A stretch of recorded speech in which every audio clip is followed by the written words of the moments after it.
And there is a train track right beside the house, dude. And these lights are coming right at us. And it is so loud as it's coming. It gets louder and louder. We can't even talk to each other. We're just looking at each other. It's like we could see our mouths moving. And then the wind blows our hair back. I had hair then. I'm bald now. But I had long hair. And this was 1995. Right. Wind generated by the train's passing blew our hair back. And we just watched it go by, man. And it kept going forever.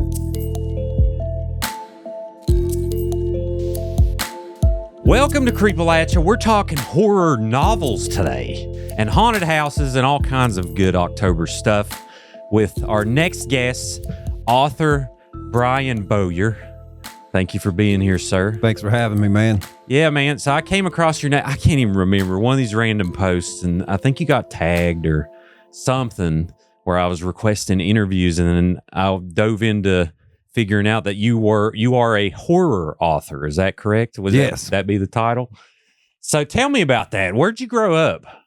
Here in Beckley is where I was born, but I've lived throughout the United States, but I recently moved back here once again, but I've been all over America. Oh, cool. But so what was life growing up like? Did you figure out you were creative in different ways, or how did you find your path to not a typewriter, but essentially? How did that happen? I never even read books as a child other than the Bible. I was raised in a strict fundamentalist Christian household, and I did not like that. So I rebelled, and I was in and out of juvenile prison all throughout the 1980s. And there was a correctional officer there named Moscar, an Italian dude who happened to be a huge horror fan, and he started bringing me books every day by anyone who had published anything in the genre at that time, which was 1989 when I was 16. I'm 52 now, but when I was 16, he started bringing me books every day by like Stephen King, Clive Barker, Dean Koontz, Richard Lehman, Jack Ketchum. And then the list goes on. And finally, I was like, dude, just bring me a notebook, man. I want to try my hand at writing stories. So I did that. But I was already a guitar player at that point. I'd been playing metal guitar all throughout the 80s, and I would be the one stuck writing all the song lyrics in the bands I was in. Because everybody'd be like, you're the one who knows how to spell. Yeah. I'd be like, whatever, dude. So I just write these death metal lyrics that just kind of started out with song lyrics, and then with the short stories, and then with the screenplays, and then with the novels. But yeah, I've been writing since about the mid 80s or so. Wow. So you learned writing in juvenile detention? That's where I started writing actual fiction. Yeah. But I had been writing song lyrics before then. Right. So, so I grew up, it was old regular Baptist, but my parents, my parents ended up getting divorced, but they were never really strict. It was mainly like, you got to go to church at this time, like no exceptions. And there was always good food. That was one good thing. But then later in life, I started, I kind of developed an agnostic way of thinking, but still appreciating religion. And if it can be positive for someone is kind of where I went. But so you talk about rebelling. Is there a certain reason? Was it like, just being stupid kids? Yeah, pretty much. Yeah. You tell me not to do something, I want to do it more. Yeah. You whisper taboo, I come running. You know what I'm saying? Yeah. But, especially then, not so much now, but when I was younger, definitely. Oh yeah. Well, we all do dumb stuff. And I always believed in God, mm-hmm. but I just didn't necessarily believe in every word of the Bible like my parents did. I still don't, hardly any of it really, but I like the overall message. Yeah, that's good to know. I mean, there's a lot of, it's really like the Lord of the Rings. I mean, there's a lot of stuff in there, which I've never read the whole thing. But I have. Have you? Yeah. Okay. So, Genesis to Revelations. Really? Old Testament and New, yeah. Genesis, Exodus, Leviticus, Numbers, Deuteronomy, all the Matthew, Mark, Luke, John, Acts, Romans, 1 Corinthians, 2 Galatians, Ephesians, Philippians, all the way to Revelations. Wow.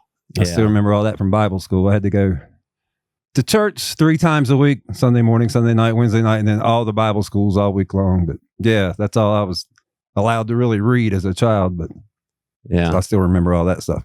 Yeah. What got you into the horror genre when you started writing? Have you ever wrote any other type of genres? Crime fiction. Okay. I write that also, but mainly horror. Right. But a lot of the stuff's a hybrid of both genres, horror and crime. It's just what I'm drawn to. What's your process? I'll just start with some characters and then just follow them where they go. I have no idea where they're going. I never have any idea what the story's about. They just kind of go, and I watch what's happening and jot it down. I write everything on my phone. So I just write. I'm just watching them and writing down what I see. Occasionally I'll step in and make some decisions, but it's rare. Usually I'm just like a stenographer. Yeah. Seriously. Or I'm actually just like watching the baddest movie that I've ever seen at that time. And then when I'm finished with it, then I'm just on to the next movie in my head. And then I just write it down. That's cool. So like, I know I've wrote an occasional film script. That's the only thing I've ever wrote. Yeah. I went to film school. That's where I started. Oh, did you? Yeah. I went to Nashville, Watkins Institute, 97 to 99, 2-year screenwriting course. So I was there in Nashville writing screenplays. Now, at that point, I was 24 when I went down there to Nashville. And that's when I was like, man, I want to get back to writing those short stories, the fiction, the narrative prose like I did when I was a juvenile locked up back in the 80s. So that's kind of slid on over back into narrative fiction again. But yeah, go ahead about your script. No. That's awesome. So tell me about film school. I didn't realize you. Oh, it was nice. I lived there 2 years, Nashville, right on Nolensville Road.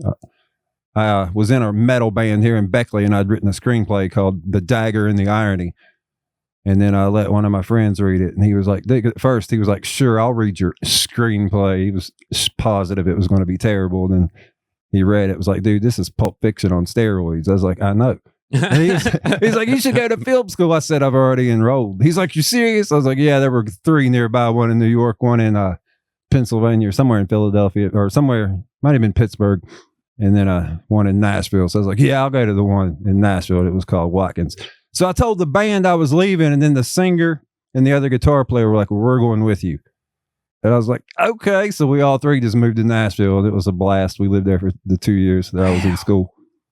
I've always admired the ability to just pick up and go somewhere and start a life. And I was already old. I was 24 when I moved to Nashville, but I had just been drifting for years. But I've always had money, so I didn't really have to work then or now. So I've just been hustling my whole life.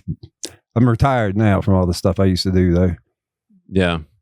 Now, did I see you doing stand-up comedy? Yeah, I have a 45-minute stand-up special on my YouTube channel called I Have No Idea. Oh, sweet. Okay. Yeah, so I do that too. That's awesome, man. Yeah, that was fun. So all kinds of creative. Have you ever had a script get shot? Like, have you ever had one be optioned. They gave me $5,000 for a 6-month option. I moved out to Los Angeles before I went to Ohio.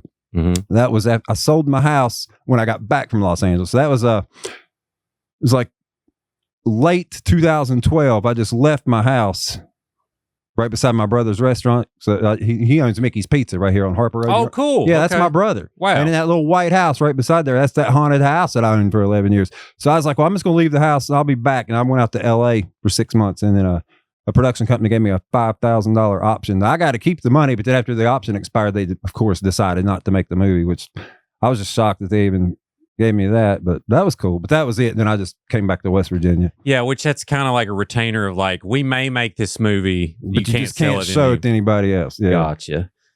Wow. It's so cool. Well, that was one called Roadkill. That was a screenplay called Roadkill. So was it like slasher films, or was you trying? No, it was more crime. Okay. Yeah. Gotcha. I turned it into a novella called Road Harvest, and it's available now at Amazon. It's about 120 pages, but it's just like the movie was going to be. Oh yeah, you got a stack of books on your on your desk there. Yeah. I was looking. I told you before the show. I was trying to figure out the exact number of books you've actually wrote. Oh, and there's 30 some on Amazon that's for sale. Well, for all that's published, I've written twice as many that never saw the light of day. I mean, I don't know how many I've written, but a lot. But of the 30 or so on my Amazon page, I think only about 20 are still in print. Mm-hmm. So I think I have about 20 books available. Okay. That's awesome.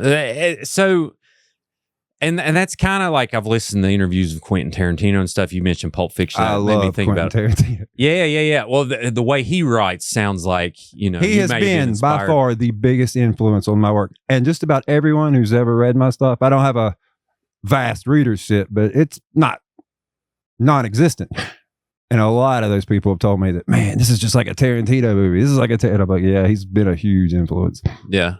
Well, the way I feel about creative ventures is if anyone takes the time to pay attention to what I've been doing, it's really amazing to me. Yeah. You know what I mean? Because yeah, it's man. like I If just one- don't have no self-esteem. Yeah, one person. Yeah, exactly. Yeah, if one person reads it, I'm like, oh wow, because I'm just writing for me. I'm Right. just shocked if someone reads it. But Sure. Yeah. yeah, that's cool. That's great. And I've been dabbling. I wrote a little short film script that's kind of like Twilight Zone-esque. We shot a movie about the Mothman this summer, so my biggest weakness is writing. So I'll have to maybe read something and see. Yeah, I'd like to check out your script sometime. Yeah. I'll send it to you and see what you think, because I'm definitely not a writer, but I come up with ideas and I'm like, oh, that'd be pretty cool. Yeah. But yeah, I'll see what you think. So, who does the artwork and stuff for your books? The vast majority of the covers of the 20 books I have available were done by Don Noble of Rooster Republic Press. He is a fabulous artist. And I've also had Grim Poppy Design. Her name is Christina, I think. Mm-hmm. She's done a few of mine too, but mainly Don Noble. Yeah, I'm looking at your latest book was The latest is called Beneath the Smog. Okay. Yeah. It's a crime novella set, crime/horror hybrid novella set in Los Angeles. And it's it's very violent. And it's short. It's only like 140 pages and you can fly through it, double spaced. So Nice. Now, my daughter, she's read hundreds of books. She's read more books than I've ever thought about reading. Yeah. I've always been terrible at reading. Do you do audio versions or? no, Does I've any of had them- a few people ask me that, and Yeah. I should. I just haven't gotten around to it you yet. know, we need to quit being lazy. We can I read know. a freaking book, I you know. know? I like the tangibility of the paper and you I know. read everything on my phone. Really? Yeah. Or like a Everything. Kindle. Yeah. You have a Kindle? Yeah, I got 2 Kindles and the Kindle app on my phone. So I got the waterproof Oasis for the hour or so I'm in a bathtub every night. And then I got just a regular paperweight for when my phone's on charge when I'm in the bed at night. But other than that, phone. And I write everything on my phone too. Heck yeah. And you actually had some books win some awards. Tell me about that. Yeah, this is Flesh Rehearsal. I think this is the one that was nominated for a Splatterpunk Award, or it may have actually been my collection Sinister Mix. I think it was this one. And then this one won a Godless Award. This is my haunted house novel called Autumn Gothic. Mm-hmm. And then this is one of my more recent releases, Old Too Soon. Oh, that looks sick. That looks like It's a coming of age, very violent horror / crime hybrid set right here in a fictional Beckley, West Virginia. So would you say like rated R would be these books? Yeah. That's good to know. Now the Autumn Gothic. So you talk about a haunted house. Did you say you lived in 2 haunted houses? No, I lived in one, and then Gotcha. I hung out in one all throughout my childhood and teenage years. And that's what I write about a lot in my autobiography, writing and rising from addiction. Right. Yeah. This is the book I didn't even want to write, but my second ex-wife, before we got married, she heard a lot or some of my late night stories. And she was like, man, forget all this fiction. You need to write your life story. And I was like, no way. And she was not the first person that had told me that, by the way. But I was like, man, nobody wants to read that. But she was like, yeah, do it. So I was like, well, let me see what it looks like. I'll start it out anyway. I started writing it. And I was like, Carissa, no one is going to believe any of this. She's like, it doesn't matter. Just keep going. So I kept going. Then when I got to all the haunted house, because I'd not been planning on putting any of the haunted house or ghost stories in there. I was going to keep it straight just about my criminal past and stuff as a teenager. And Right. then just get on with that. But then that was just such a huge part of my life. It was kind of hard to leave it out. And I was like, well, man, no one's going to believe it. She's like, you have to include it. She said, if you live to be 80 and you omit it, you will regret it because it's your truth. I was like, fine, Carissa. So there it is.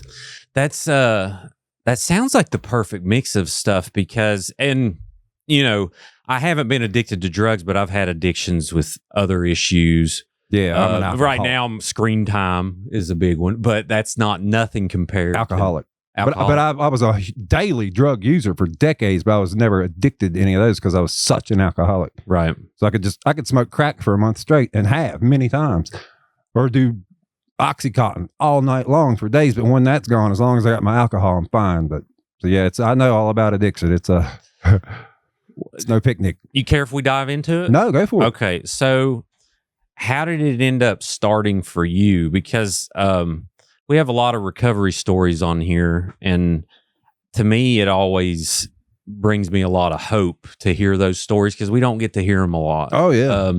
So how did that begin for you? Well, I drank my first beer when I was like 8 years old, and I hated it. Did not like it at all. It was a Milwaukee's Best that one of my neighbors' mother's friends gave me, and then about 3 years later, his name was Jim Belton. He was an old man. He saw me on my bicycle on Circle V Drive, and he's like, "Brian, come over here." And he's like, "You ever drink any liquor, boy?" And I was like, "No." And he handed me a bottle. He said, "Take a shot of this. It'll put hair on your chest if you got the balls," or whatever. And I looked at it. It was Jim Beam, 80 proof, 40% alcohol by volume. And I took a drink, and it burned, but I felt immediately a change that I liked. This is when I was 11 in 1984. So I took like 2 or 3 more drinks. And right then I was like, it felt like something in me was filled. Like some void that had been there that I didn't even know was there. And right then I was like, this might be bad. I mean, because I was not stupid at 11 years old. I was already, I knew then what I know now. I'm really not much smarter than I was in 1984. I don't know what that says about me. I don't know if I was smart then or I'm dumb now, but I haven't really changed. And but I handed him the bottle back, but then we just sit there and pass it back and forth. And when I went home, I was plastered. Right. I mean, me and him down the whole fifth of Jim Beam. I was 11.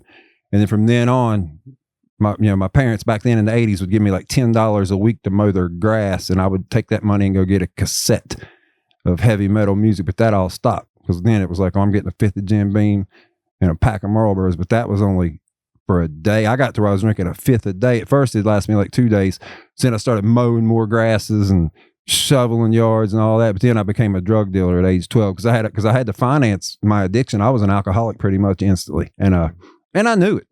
And but I had a bunch of older cousins who were all members of the Avengers Motorcycle Club, and they were all drug dealers. So I went to my cousin Dominic. He was one of the higher ups, and I was like, "Dude, I want to become a drug dealer. I got some stuff I got to start paying for." And he gave me a set of handheld postal scales, you know what I'm saying? The old fashioned kind with a clip that you clip the bag to weigh out your product. And oh, wow. Told me all about, 28 grams in an ounce, and you sell this and this and this. And he started giving me real dirt cheap prices for real high quality drugs. So I was selling cocaine in the 80s and making crazy profits. Well, you're 14? How old? No, I was 12 when 12? I started. I was 11 when I started drinking. I was a full-fledged alcoholic by 12, and I went straight into drug dealing. And then I dealt drugs for 6 years, and I retired the day I got released the final time. I was in and out of juvenile prisons, but I was never really arrested for dealing drugs. It was always just other stuff, because all of my older friends were into like B&Es and nighttime burglaries and copper theft and transporting stolen firearms. So I was doing all kinds of stuff just out of boredom, just by proxy. I was around all them, and I was just always in the wrong place at the wrong time, and I'd get locked up, and I wouldn't care. It was almost like a vacation for me. I'd be like, well, wow, I'll go back to Salem for 6 months and I'll sober up. I'll be forced to get away from all these crazy girls, because I was always involved with a lot of older chicks, because I always had money and drugs. So the girls love you. The wrong kind of girls anyway. Sure, yeah. So the place is in Salem, West Virginia? That was the main place I was in. I would go. I went to Princeton a couple times. I went to Davis Center once, but I went to Salem like 4 times altogether. What is juvenile hall like? Well, there are different levels. Like Princeton's just like a place you go until they decide where they're going to put you. So it's not that bad, but it's still locked down. And then Davis Center, it was minimum security. So I got to go there one time. Right. So it's just a place where you all sleep in bunk beds in a military type barracks place, and there was no fence around it. But Salem was absolute maximum security. It was 12 feet of chain link fencing with 3 feet of razor wire on top of that, and everyone's in their own cells. And you're not even supposed to wear tennis shoes on the hall. You got to wear flip flops to discourage fights. And if you get in fights, they put you in solitary confinement. So it's like jail. It was like prison, but except kids are meaner than adults. So it was mean. It was a rough place, man. A lot of people don't understand that aspect of it. They think, oh, Juvie Hall. They think, yeah, that's nothing. No, it ain't like that, or it wasn't back then. It was brutal, and I loved it. But and plus you got to play a lot of basketball, and the guards would let us play football. And plus there were girls there. They were over on the other side in a building called Standard 1 and 2. There were 2 halls, 2 floors, Standard 1 for the rough girls and Standard 2 for the girls who weren't in there for like murder and stuff. And then over on our hall was Jones 1 and Jones 2, the same. And then, but if the guard we didn't go to the cafeteria together, but we would go to the school building together, and the boys and the girls, and we'd find ourselves in the gymnasium together, in the library building, and the computer lab. And yes, there was a computer lab in 1989, primitive, but it was there. And if the guards, the correctional officers liked to, they would facilitate alone time for the boys and the girls who were dating. Jesus. If they liked to, and they all liked me. Yeah, so, because I was very respectful. And they so there's murderers in there, which I guess where like kids do murder until people. They turned 18, then they'd be shipped off to the adult penitentiary. So they'd serve their certain amount of time. Yeah, a lot of the girls were in there for murder. Mm. Yeah. Wow. How many kids were in there? Oh God! At any time, every time I was there was probably 50 girls and 100 to 150 guys on all the different halls. Yeah. So is it like, 3 meals a day? Yep. You get a certain amount of time, or would they have school? Things like that. Yeah, you had to go to school. That's where I got my GED. Okay, was in Salem. Gotcha. So like a 6-hour school day or 7 hours? Or I really can't even remember. Man. God, we're going back a long time. No, that's great. But yeah, I mean, not great, but I don't think it was actually 6 hours. I mean, but it could have been. I really can't remember. Yeah. So how many did you spend years? But altogether, in between ages of the first time I got locked up, I think I was 15, and then I was 18, and I was not out much. I mean, I'd be out for just a little bit and go right back in. So I'd say I did about 2 years total out of those 3 years locked up. So I'd do like 6 months, get out for a month, back in for 6 months, get out for a month, back in for 6 months, get out for, What does that do? Like, how did you get over that? Oh, I loved it. Like I said, I just took it as like a vacation. Yeah. I'd be like, because my life outside on the streets was so crazy. It was almost like, wow, I can just go relax for 6 months. You know what I'm saying? Sure. Not have to worry about all this, man. And plus I could get sober, get off all the drugs and all the alcohol, and I could get back to reading, because I'd get out and I wouldn't read. Then I'd get locked back up, and it was like going to a university of horror fiction, because Moskar was there, that correctional officer, and I'd come right back in. He'd be like, man, you can't stay away from this place, can you? And I'd be like, shut up and bring me another Stephen King book. He'd start bringing me books every day. Lord. Because he was a huge fan. I mean, he had a never-ending supply of books. Wow. I mean, that changed. That could have, that literally could have changed your path. That did. He totally changed my life, because I didn't even read until I met him. Wow. And you're in there, you're forced to have an imagination, kind of, or what are you going to do? Yeah. Go crazy? Yeah. You know what I mean? Yeah. Which a lot of people do. But yeah. So what I'm curious, like, when you decided, like, I'm not going to do this anymore, how did you, which it sounds like you had a lot of the mentality of taking care of yourself, a lot of street knowledge. Mm-hmm. Did you kind of channel that into something else, or how did you start climbing your way out to not go back after that? Well, when I started dealing drugs at age 12, when I was talking to my cousin Dominic at the Avengers Clubhouse, that day I went there, I had like $200 saved up, and I was like, I need to become a drug dealer, so what can I get for $200? And he's like, well, first of all, he's like, we're family and I love you and all, but if something happened and you snitched us out, you would not be exempt or excluded from the consequences of snitching. I was like, you didn't have to tell me that. I said, the worst they can do is send me to juvenile prison. I'm not going to say anything, and I'm retiring when I turn 18. So you had a retirement plan. I told him that when I was 12. Wow. You had a retirement plan. And he was like, I like you, Brian. Wow. And I told the cops that every time they would arrest me for anything, they'd be like, come on, man, give us some names, Bowyer. We know you know everybody in this town. And I'd laugh at them. Yeah. And they'd be like, well, yeah, you're awfully pretty, Bowyer. They're going to love you in Salem. And I'd laugh at them again. I'm like, yeah, like somebody's going to really mess with me. And that didn't happen. But the first time I got locked up, I was just so excited about proving that no one should matter. Because I knew I was going to have to get that first fight out of the way. So I was just like dying. Right. Because I was just like, I just want to get this over with. I mean, the part of me was terrified, but another part was like, man, I can't wait to get this over with. Let's just get into a fight. So you did fight in juvenile detention. Yeah. How does that work? Like, you just know? Is it kind of, because in high school, everyone knew when these two people were going to get into it. So that was here's what happened. A lot of times there would be some kids, young men, who would get locked up, and they were very disrespectful to the correctional officers. And, I told you we had to wear flip-flops, but we did have our tennis shoes in our cells. And you did not have cellmates at Salem, by the way. Mm-hmm. And you did have your own light switch. So that's another thing that was beneficial to me. I could leave my light on all night and read.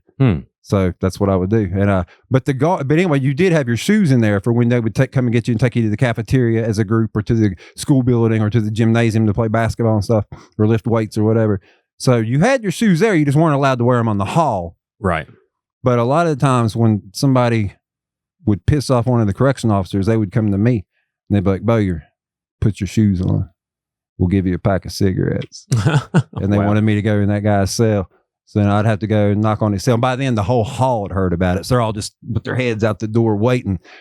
And I'd just go to the guy's cell and tap on it. He'd be sitting on the bed. He'd be like, hello, friend. And I'd have my shoes on, of course, but he wouldn't even notice that. And then I'd just walk in his cell like a friend and just attack him. And I'd be like, this is nothing personal. Yeah. Wow. So you got paid in cigarettes to start fights with unruly inmates? Because the guards couldn't do it. And they knew that for some reason they just wanted me to do it because they had seen me fight. Goodness. And obviously, you're not telling kids to take this path. No, but man, I just find it so interesting. Yeah, no, please don't take that path. No. But that's what happened a lot. Goodness, man. That's I didn't realize any of this. So that's why I love this show. When people come in, I'm like, yeah, okay, I kind of know what we're going to talk about, but never. It always turns into something else. So thank you for sharing. So when did you you have two stories about two haunted houses. Where's the first one? And that's the one that's featured in Autumn Gothic. Is that correct? Or no, is that Autumn the one Gothic, you lived in? Autumn Gothic is just fictional. That's just a novel. Oh, okay. That's just a haunted house novel with a whole lot of other stuff in it. But in my autobiography, I talk about the two haunted houses that I have personal experience with. Yeah, let's walk through the first one. The first one, it was called It's No Longer There. They finally tore it down in the year 2000 when I was 27.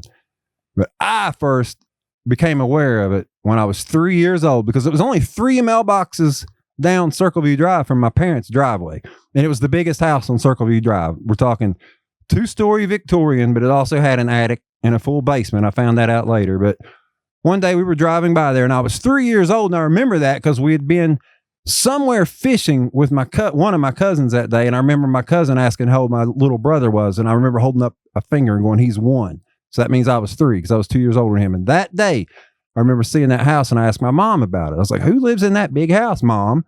And she's like, oh, that nobody. That's where Mr. and Mrs. Sparrow lived. And they're dead. And they never had any kids. So that house just sat there all by itself. And I was like, wow, that's crazy. Because it was the biggest house on Circleview Drive. But the grass was so tall, you could barely see the house. You know what I'm saying? It was like hidden, man, where no one had mowed the grass for a long time and stuff. Mm-hmm. And it wasn't that far back from the road either, but like I'm saying, that yard was so grown up, you could barely see it. You could see the top of the attic and stuff. So that was when I was 3.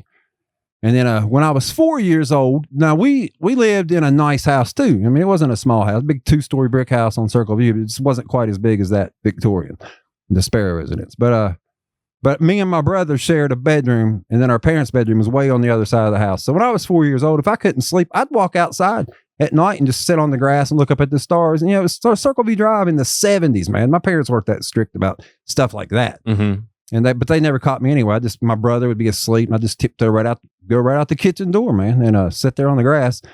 So that was when I was 4. But I'd been doing that for about a year. And then after I started kindergarten when I was 5, I went out there one night on a weekend and it was nice. And I just started thinking about that house. And for some reason, I was like, man, I wonder if I can get away with walking over there and just seeing what's what.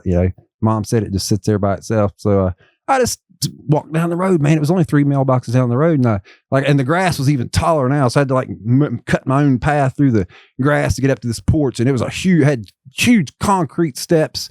You got up on the porch and there was this door, and it's a big house, man, 2 stories plus the attic. And I didn't know at the time there was a basement till I got in there, but I didn't go in there that night. But I did try the door and it was unlocked and I pulled it open and it's like cold air rushed out. And I just stood there for a minute and I wasn't afraid. And then I started hearing voices like whispers and it sounded like more than one person whispering. And I wanted to go in there. I wasn't scared for some reason, even though I was only 5, but I was scared that my parents were going to know that I wasn't out there in the yard. So I went on back to the house. But then I started going back over there of the daytime. I'd ride my bike over there. Because I started riding a bike when I was 3 years old. So by 5, I was going to say, you're a pretty brave kid. Well, listen, so I started just going over there in the daylight. And right. So the first time I walked in there, man, I mean, this place was immaculate, man. None of the windows were busted out yet. Now later, the place got beat all to crap. But this, I mean, it was fully furnished. I'm talking furniture, pictures on the walls. All the drawers were filled with like Scotch tape and thumbtacks and everything else you'd find in a fully furnished house. There was everything in the world in there. Coats and boots and clothes and cleaning supplies. But there was no water or electricity or food or anything like that. But I'd be like downstairs and I'd hear footsteps upstairs. I'm talking broad daylight, and I'd hear people start talking. I couldn't understand what they were saying, but I could hear them. And so I'd run upstairs and then walk in that room, and it would stop, and then it'd start in another room. Or then it'd start downstairs, and I'd go back downstairs, and there was never anybody there. And I wondered if I was crazy. Because like I told you, I believed in God. But I didn't believe everything that my parents had been teaching me about Christianity or that the Bible had been teaching me. But I've just always felt instinctively that this was not accidental, that there's something behind all of this. Sure, I knew that then, or believed that then. I don't know now, but I still believe what I believed then. Mm-hmm. So to me, it was just more, instead of being afraid, I was like happy. I was like, if there's really ghosts here, that just proves that we survived death. You know, that's the way I was looking at it. But a part of me was like, am I friggin' crazy though? Am I really hearing these footsteps? Maybe I'm just wanting it so bad. Maybe I'm imagining it. So one day, this went by, I mean, this went on for a couple of years. I'd stayed over there and have deep questions of the soul when I was like in first grade, hearing those noises upstairs, wondering if I was going crazy in that haunted house. So anyway, one day when I was 7, I was in 2nd grade, and my younger brother was 5 now, and he was in kindergarten. I said, man, I want to take you over here, because I just want to see if I'm going crazy or not. And he was like, okay. And he had heard me talking about it before. But I was like, just don't tell Mom anything about it. So we rode our bikes over there, parked them by the shed, by what had once been a driveway. Right there was a little shed beside the house. And we went in there, and he started hearing stuff right off the bat. He was like, man, I hear people talking. And I was like, yeah, I do too. And then, we just sat there for a minute, or stood there for a minute. And then this is almost like a movie cliche. It's like a fog just rolled through the house. Now, we had left the door open. And again, this house was not beat up or anything at this point. Mm-hmm. Like I said, because I started taking my friends there once I got a little older, and everybody just started hanging out there, and it became known as the haunted house. And then it got beat all to heck. But it's trashed. But at this point, it was still kind of nice. I'd only been going over there for a couple of years. And, right. But this like fog rolled through the house, man. Just out of nowhere. And we were like, what in the crap, man? And we could hear these noises. It sounded like bats flying by in the fog and stuff. And my brother was like, what in the world? And I was like, I told you this place is crazy, man. And anyway, so check this out. This is going to be hard to believe, but I swear to you, you could call my brother right now at Mickey's Pizza and ask him. He's the owner, Tim. Right. The fog, when it went away, okay, we were in the living room, and there's a path all the way to the kitchen on the other side of the house with doors on each side of the hallway. And this was daylight. So we had the whole living room, hardwood floor, and the kitchen at the far end, and a hallway in between it. Every inch of the hardwood floors were covered with dead birds. And I picked one up and squeezed it, dude. And feathers come out of it. And I was like, what in the heck? So I opened it up, and there was like, I don't know how many that would be. How many feathers would it take to stuff a bird carcass? But there were no like stitches on it. But listen, there was no bones, no stomach, no organs, no food, nothing. Feathers, just stuff that didn't even seem real. It seemed like a toy, but it was a real, right. It was a sparrow too. And I knew what cardinals were. I knew what blue jays were. I knew what owls were, and I knew what sparrows were. And these were sparrows, dude. And anyway, so my brother picked one up. Same thing. So we just started in wonder, walking around the house, picking them up and busting them open, and just watching feathers go everywhere. I'm talking thousands of dead birds everywhere. And my brother was like, I guess you're not crazy. And I was just like, whoa, dude. And anyway, okay. So I forget, it seems like we did that for hours, but I'm sure it wasn't very long. But anyway, this was 1980. I was 7 and my brother was 5. And then the fog came right back through the house again, man. We heard that noise and stuff. Sorry about Oh, that. no, you're fine. And I don't know how long the fog was there, but it's like, it was just an otherworldly experience. But then when it cleared, there was not a feather on the floor. Wow. And you're 5? No, I was 7. 7, okay. I was in That's a second little bit- grade, and my brother was 5.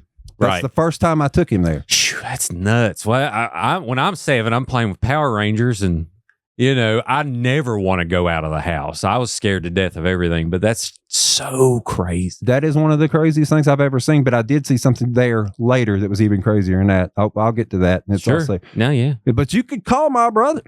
I believe it. Mickey's Pizza, shout out. 253 fast 327. Do they deliver? Yeah. Okay, that's good. Yeah, to they know. got great food. And I've he never- always gets perfect scores from the health inspector lady because he's maniacal about everybody washing their hands and he's constantly cleaning. He's always there. He's owned that place since 1997. Oh, wow. I have to try it out. Yeah. That's cool.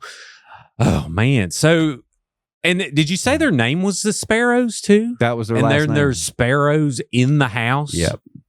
And I do not know their story. I don't know if they died in that house or what, but It's like crazy. the haunted Field of Dreams. You're It's- going through the corn to get there, or the grass. Yeah, it was about as tall as corn stalks. Yeah. Wow. Plus, there were shrubs that had grown freely forever and big pine trees in the yard. I'm just glad Pennywise didn't pop out. I never encountered anything threatening there. It was Yeah. always more just like mischievous stuff. And the people that I always took there, I would take highly skeptical people there. Mhm. And they'd be like, no way, there's no such thing as ghosts. And just a few minutes in, they'd be like, oh my God, man, you were so right. But there was never any threatening. Yeah, feeling. dude, I tell you, I never thought it would happen, but we went to Trans-Allegheny, and it took me 40 years to have my first of like, oh, well, I think that there is something else going on here. But when you have that feeling of something being there and you knowing like, this isn't me, Yeah. it kind of changed my life. It changed my outlook on things, but also too, how you mentioned how you wasn't scared. It was actually quite the opposite for me. It was kind of euphoric. Yeah. It was like this weird feeling of, I don't know if something passed through me or what it was, but you never really think that's going to happen. And then when it does, Mm. and it's, I don't know, because, and the only reason I know it wasn't just me is because 2 other people felt it right next to me. So I believe it, man. Anything people bring in here, I'm like, yeah, I'm going to give everyone the benefit of the doubt because bottom line, I don't know. And I don't think anyone else does either. No. And, and I've told people my entire life, I just took it for granted because I got exposed to it pyrotechnically in high def 3D at an early age. But had I not been, I would have been super skeptical. So anytime people don't believe me, I'm like, I don't blame you. Yeah. If you haven't had an experience with anything like that, you shouldn't believe anything like that. I'm probably a healthy skeptic. I'm Yeah. like, well, I'll narrow rules of deduction until I figure out what I believe's going on here. So I'll never straight out say, oh, you're wrong, because I don't know. Yeah. I'll kind of. I still don't know. Yeah. Yeah.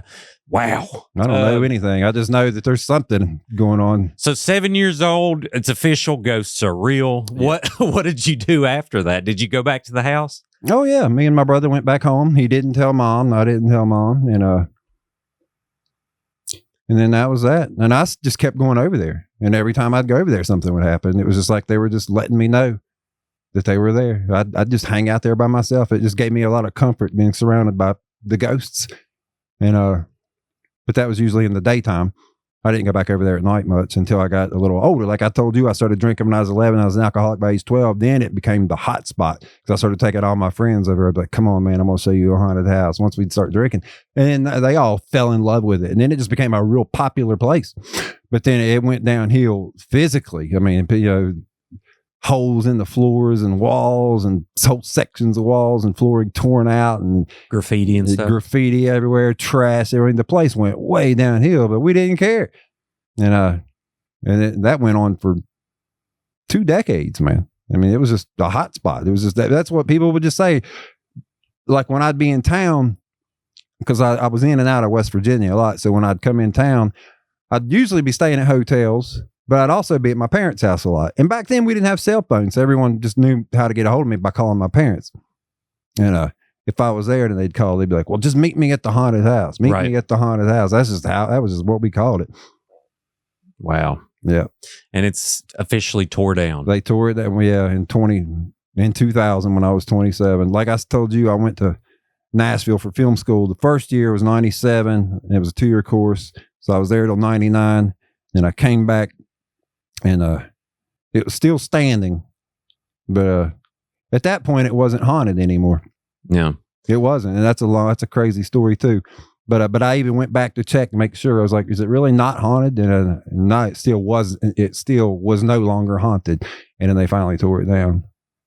I get what you mean by that, because there is a feeling. Mm-hmm. There's a thickness or something in the air. Well, at this place, you would just walk in and you just hear the footsteps all the time. You would hear the voices, and all that was over. It was just done. It's just like all the stuff that would move around for no reason. Birds would land on chicks' hands. I'd take girls over there, and they wouldn't believe it, anything about it, until a sparrow would land right on their hand. First, a sparrow would land on their shoulder, and they'd be like, "What?" And then they'd put their hand up and land on their hand. Call Amy. I got a witness who's still alive. She said we could call her. I believe you, dude. And she was the one that was with me when we saw the ghost train. It's like Alice in Wonderland. We saw a ghost train there. That was what I was telling you. A ghost train? Okay, I got to hear this. Okay. Do you want to call her, or you want me to just tell it? Oh, go ahead. Go ahead. Okay. I mean, you can call who you want, but yeah. Well, she's at work, but she said she would step away for this. Okay. She used to call me. After we saw the ghost train, I would live all over America, dude. And no matter where I was, she knew how to get a hold of me. And she would call me very frequently from wherever she was, with whomever she was drinking, usually a male, but sometimes a female. And she'd be like, "Brian, I'm going to put so-and-so on the phone. Tell them about the ghost train we saw. Tell them." I mean, I got that all the time. So I'd be telling this story to strangers for years. But this was in 1996. This was the year before I left for Nashville to go to film school. So I was 23, and so was she. And we had been living in a trailer. You know that trailer park by Woodrow Wilson High School? Yes. Okay, her parents owned 5 trailers out there and rented them out, but they let her and her brother live in one for free because she had just had a baby. Okay. So she had a bedroom at one end, her brother had a bedroom at the other end. Her son, Ethan, was only 6 months old when I met her, had a bedroom in the middle. Well, when she and I hooked up, I just started staying there with her immediately. But one of the first nights there, we were all just sitting around drinking, and her and her brother started talking about a haunted house. And I was like, man, I've been staying in a haunted house on and off my entire life, basically. And they wanted to see it. And I was like, well, let's go. And Amy was like, well, I don't have a babysitter, and I spent all my money on beer and cigarettes, but I got a girl down the street. I was like, I'll pay for the babysitter. Summon your babysitter. So she got that chick Tanya to come and watch her baby Ethan. And me and her brother Jeff hopped in her, because I was drunker than her. I was like, you drive her green Geo Metro, and she drove us, per my guidance, to the Sparrow residence on Circle View Drive, parked her car beside that shed, and we got out and went in there, and then they immediately knew it was haunted. Within just a few minutes, they started hearing the whispers and the voices. This was the year I met her, though, in 1995. That's when I was 22 and she was 22. So anyway, they just knew it was a haunted house in me. And a sparrow landed on her shoulder and then flew from her shoulder to her hand that first night I took her there. Well, anyway, so that was cool. And then we'd go there and hang out all the time. And she loved it. It'd be her suggestion. I was like, let's go hang out at the haunted house. Let's go to the haunted house. But anyway, her parents ended up kicking everybody out of that trailer because it just got too crazy at that place. And they thought she was an unfit mother, which she wasn't, but she did have a lot of drugs and alcohol. Questionable things going on. There was, I can see their point. And they were like, finally, just y'all got to get out of this trailer. So I just went and checked into a hotel, and I hadn't, decided I was going to move to Nashville and go to film school or anything. Well, anyway, her mom ended up getting a mental hygiene warrant and having her committed because she was trying to take the baby away from her. Oh, wow. But before all that happened, Amy was living at her mom's house out in Shady, and I was just living in hotels on Harper Road. And anyway, we'd been out in her car one night. She would come and pick me up, and we'd just go around, hang out with our friends, drink whiskey, George Dickel. And it was in that same green Geo Metro one night. We parked right beside that shed. She wanted to go to the haunted house, so we went to the haunted house. And passed out. We'd actually been talking about going to maybe rehab because this is before her mom got the mental hygiene warrant on her, so we didn't know she was going to get locked up in a mental institution. And I didn't know I was going to write that Dagger in the Irony screenplay and end up going to Nashville Film School. I didn't know any of that. So we're just sitting there thinking maybe we just go to rehab together and try to get off the alcohol.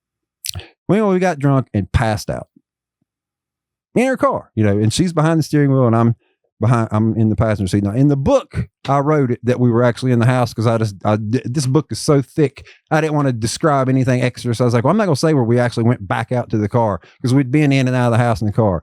But in the truth of the matter, we were in the car. But in the book, I just left that part out and said we just heard this and then walked outside. But the truth is, we were in a car. Her car, her green Geo Metro, and the car started shaking. And dude, we are passed out, annihilated drunk. I mean, we drank a half gallon of 80 proof George Dickel between the two of us. So Goodness we're gracious. out. We're out.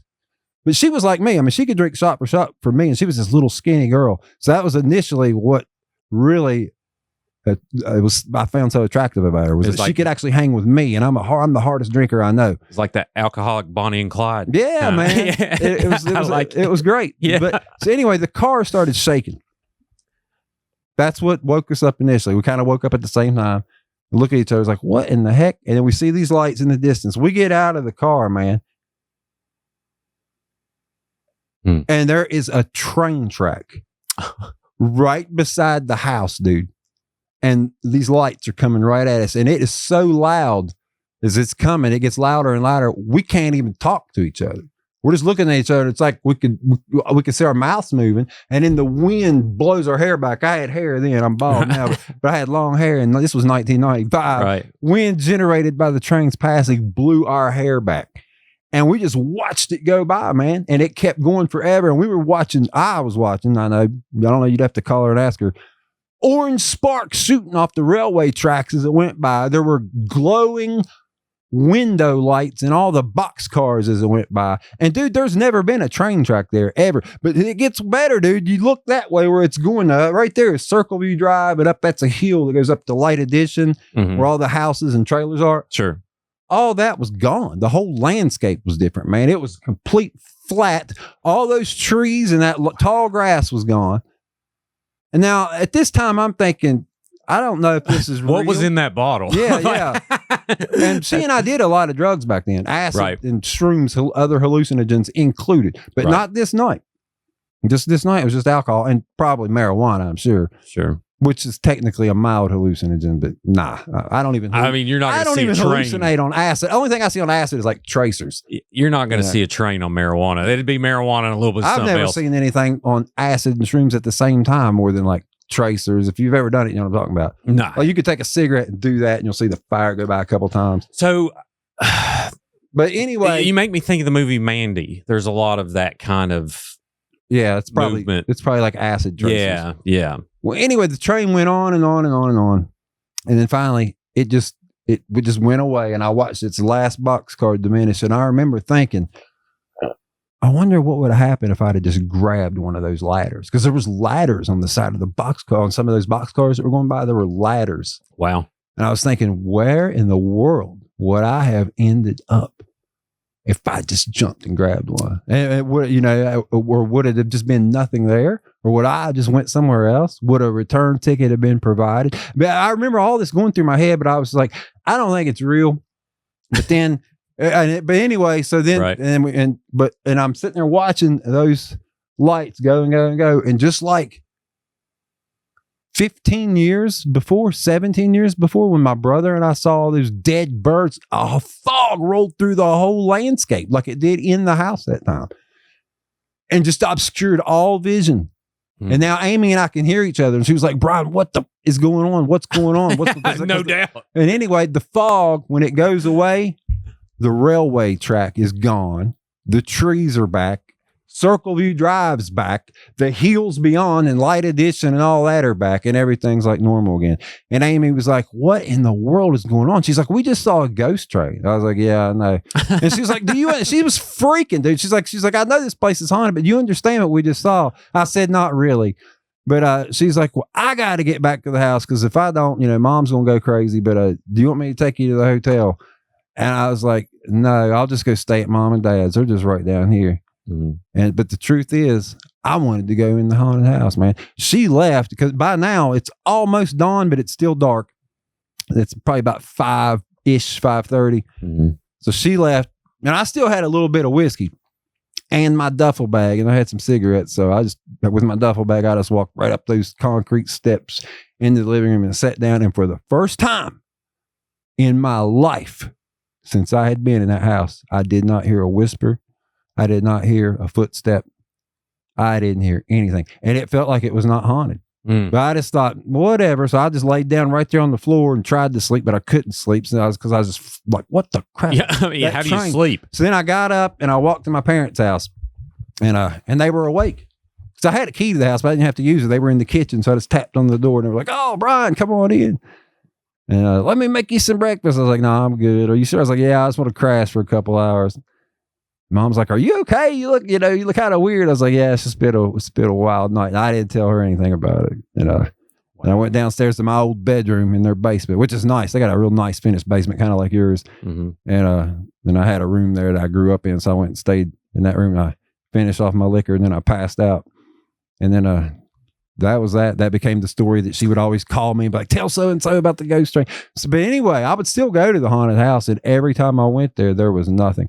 Now, I told you I moved to Nashville in 97. That was a year later. Mm-hmm. And then I stayed there 2 years, 99. Then when I came back in the year 2000, I came back in 99. Then I tried the house again. Nothing. No ghosts, no whispers, no moving objects. I was like, man, it's like this place is not even haunted.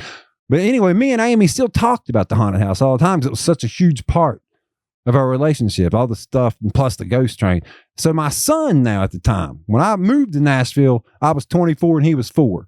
When I moved back, which he was the reason I moved back rather than move out to California because I didn't want to be that far away from him. And when I graduated from film school, I was 26 and he was 6.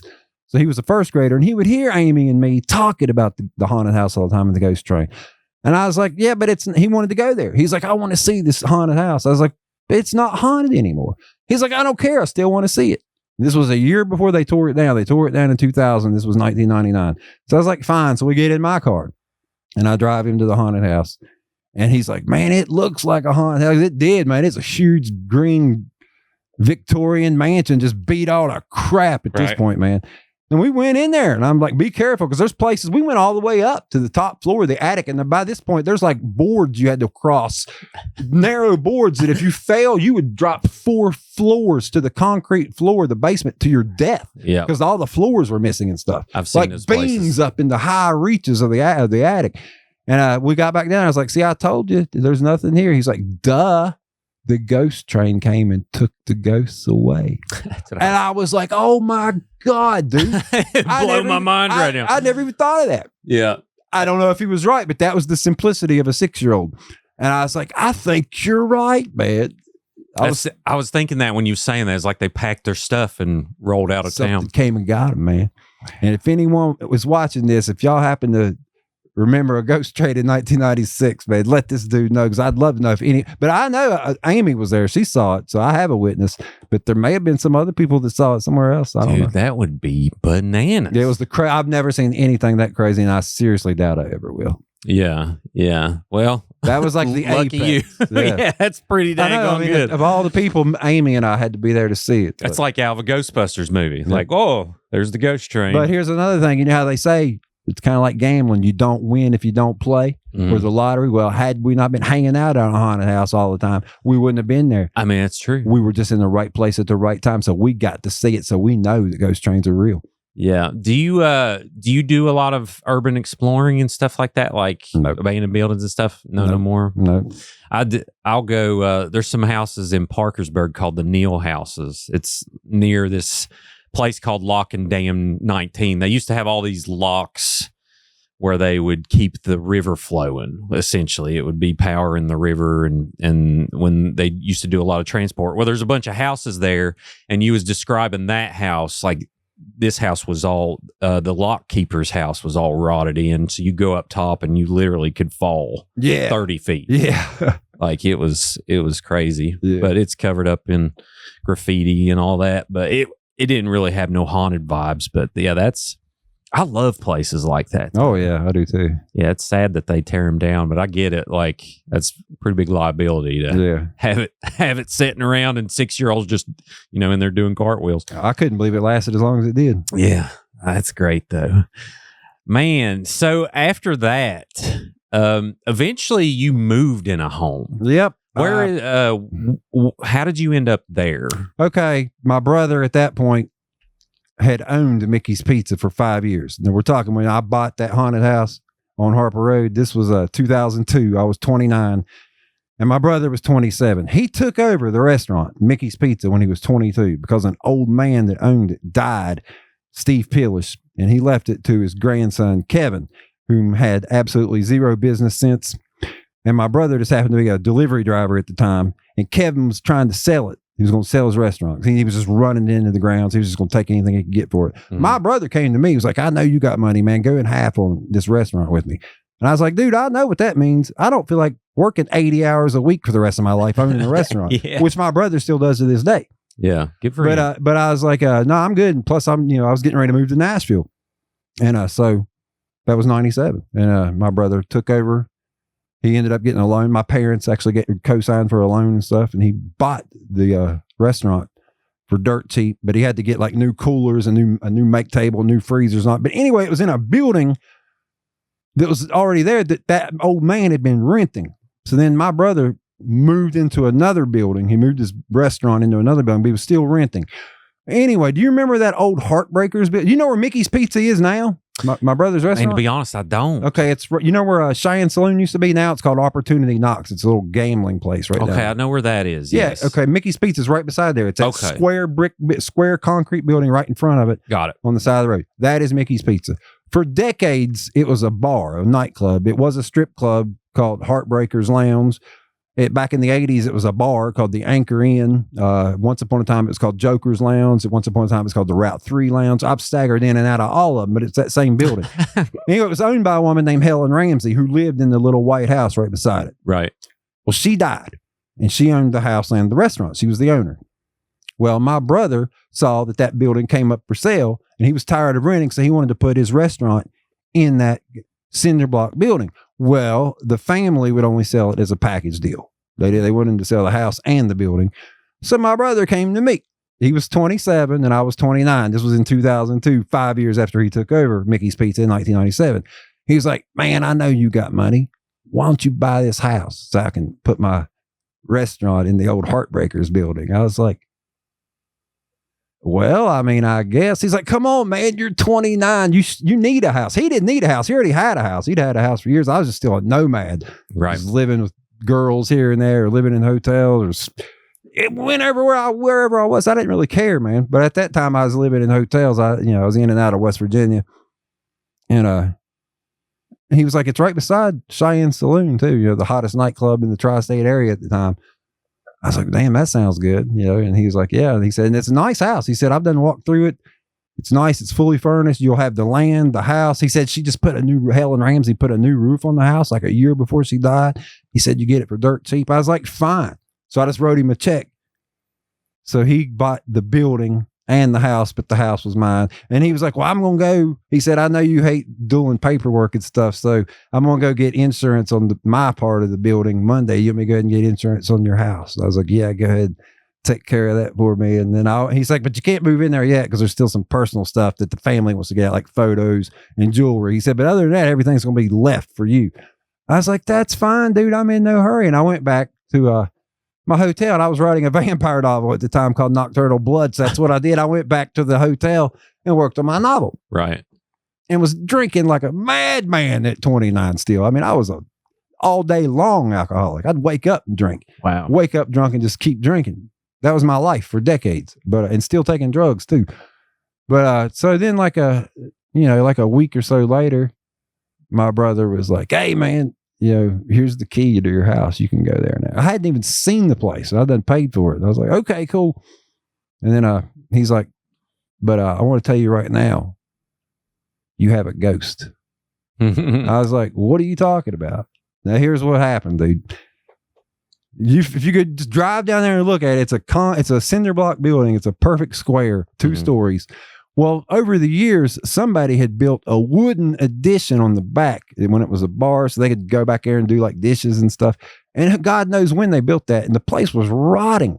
And my brother didn't need it. So he just tore it all down rather than try to fix it and drug it out beside the shed beside that house that Helen died in. Her and her son both died in that house, by the way. Oh, goodness. And then he set it on fire. He was just burning all that whole addition that was rotted so he wouldn't have to fool with it rather than, because it was just in the way. when he was going through the remodeling. This is before he moved all his restaurant equipment from the building he was renting into the building he just purchased. Mm-hmm. And but it was like September 2002, so there were like dry leaves everywhere, and it hadn't rained in a while. And there's like a hillside right behind there with trees hanging on the hillside. So he was worried that the flames of all that wood that he was burning would catch the hillside on fire. And there was a spigot on the side of that house that I bought that I hadn't even seen yet. And he went in that shed and looked, and there was a water hose. So he took that water hose and hooked it up to that spigot on the side of the house and started spraying the trees and the grass so the fire wouldn't spread. And he said, dude, that water that came out of that hose was so friggin' hot almost immediately that I had to drop it. He said, and there was no way possible. He said, even if that hose had been out in the sun all summer long baking, that wouldn't happen. He said, but he pulled it out of a darkened shed, hooked it up to the spigot, and it's a one water line. It's a cold water line. That's it, dude. There's no hot water going there. And he said it ran like that all day long. He had to put on gloves because he kept using it, but it was just impossibly scalding hot. And I was like, so I bought a haunted house? He was like, he said, yeah, dude. I bet you were hyped. I said, I'm already warming to the idea. He said, you're a moron. Okay, well, anyway, so, and I told you it was right beside Cheyenne Saloon, at the time the hottest nightclub in the tri-state area, which is now Opportunity Knocks. Right. Well, anyway, so that's my first day. I go down there and check it out. He's like, by the way, Lewis, the owner of the bar, wants to talk to you about parking. Because their parking lot would get so crowded on weekends, and they'd park all the way down Harper Road on both sides, that the parking would spill over behind that building. And where Helen Ramsey had been dead for a while, no one was there to complain. So they just all parked back there beside the house I just bought and behind my brother's restaurant. Well, my brother closes his restaurant at 10 o'clock every night. He's gone by like midnight. That's about the time the parking lot starts filling up. So it was never a problem with him. Lewis was afraid that I would like be angry if I got like people parking on my side back there where I was the new homeowner. Right. He said, well, Lewis wants to talk to you about parking. I was like, that's fine. So I go down there that night to my house, and I hadn't even been in the house yet. I said, I'm going to go to myself. I said, I'm going to go talk to Lewis before I even walk in this house.